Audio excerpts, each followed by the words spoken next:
Preľudnená, znečistená a chaotická. Taká je pre mnohých India. Patrí síce k najobľúbenejším destináciám pre dobrodruhov z celého sveta, no pracovať by v tejto krajine a najmä v jej najchudobnejších vidieckých oblastiach chcel asi len málo kto. Lenže to, čo si väčšina z nás ani len nedokáže predstaviť, je napríklad pre mladú slovenskú lekárku Dominiku Fedorkovú realita bežného dňa. Dominika pracuje pre Slovenskú univerzitu svätej Alžbety a ešte vo februári pôsobila v rovníkovej Ugande, kde pracovala v malej dedinke Bujukve nedaleko Viktorínho jazera. Už počas Ugandy som vedela, že pôjdem určite ďalej na ďalšiu misiu, takže už počas misie v Ugande som riešila to, kam pôjdem ďalej. A postupne sa to tak vykryštalizovalo, že vyšla tá India. Koncom marca tak Dominika Fedorková vymenila Afriku za Áziu. Po pár týždňoch na Slovensku totiž opäť nasadla na lietadlo a vybrala sa do Indie.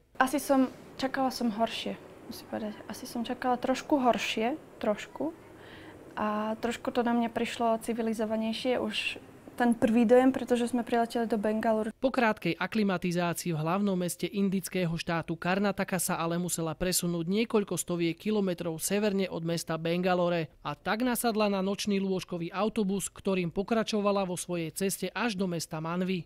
Je krátko po 6 hodine ráno a my sa stále nachádzame v indickom lôžkovom autobuse.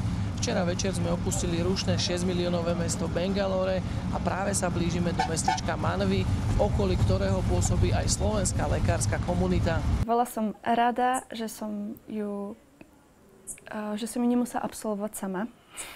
To by som sa bála asi trochu viacej. Mladú slovenskú lekárku indický lôžkový autobus poriadne prekvapil a keď vystupovala na okraji mestečka Manvi, bola rada, že to má za sebou. Poriadne som nezažmurila oči v podstate celú noc, pretože nás to stále natriasalo.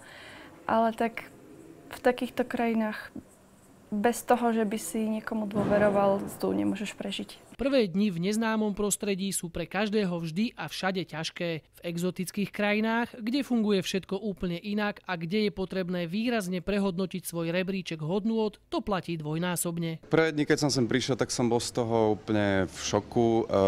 Prvé dni ma zaučal logista, ktorý tu bol predo mnou, respektíve ktorého som striedal. Lekárka Dominika Fedorková ale nemá pocit, že na ňu v indickej divočine čaká nejaké mimoriadne nebezpečenstvo. Čoho sa je obávať? Myslím si, že pri týchto ľuďoch sa není čoho bať, pretože fakt už tá moja prvá návšteva, kde sme boli v podstate na návšteve takejto rodiny z tej najnižšej kasty, tak ma presvedčila o tom, že sú to tak neskutočne dobrí ľudia, že tam není sa čoho bať. Hneď počas svojho prvého dňa zavítala Dominika Fedorková na perifériu Manvi, kde žijú ľudia z absolútneho okraja spoločnosti. Ide o dalitov, príslušníkov najnižšej a najchudobnejšej kasty. Živíme sa výrobou lán. Niektoré vyrábame z kokosových vlákien, iné z umelých materiálov. Keď sme boli na návšteve u týchto ľudí, chcela som si kúpiť jeden povraz urobený z tých kokosových stromov. A keď som im chcela dať peniaze, tak vôbec odo mňa nechceli prijať. Brali to ako keby som im dávala, ako keby to bola najväčšia urážka pre nich. Tak potom som im chcela dať, aspoň mala som taký malý keksík, tak to som im chcela dať. Ale ani to vôbec nechceli prijať, vôbec nechápali, prečo im to dávam.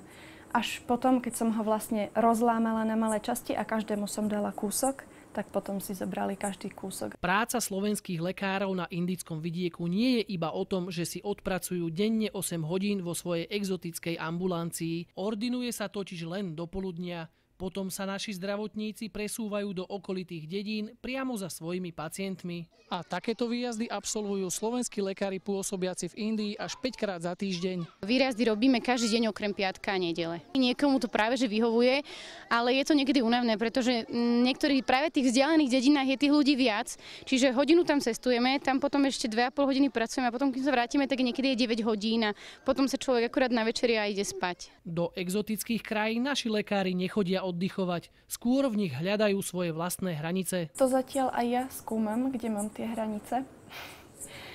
Tak, ale zatiaľ som naladená tak, že v tomto duchu by som chcela pokračovať aj naďalej. Slováci pôsobiaci v Indii sa totiž zhodli na tom, že kto aspoň raz na vlastnej koži vyskúša prácu v tých najchudobnejších krajinách sveta, nebude chcieť prestať. Práve, že v takýchto podmienkach si človek uvedomí, že vlastne ako málo človek potrebuje k tomu, aby prežil, ako málo potrebuje k svojej každodennej existencii. Takže vlastne v takýchto podmienkach človek zistí, že dá sa prežiť aj z mála, že netreba nejaké supermarkety na každom rohu, netreba výber z nejak veľa, či už kozmetiky alebo jedla, že dá sa naozaj žiť a vyžiť dobre a byť spokojný.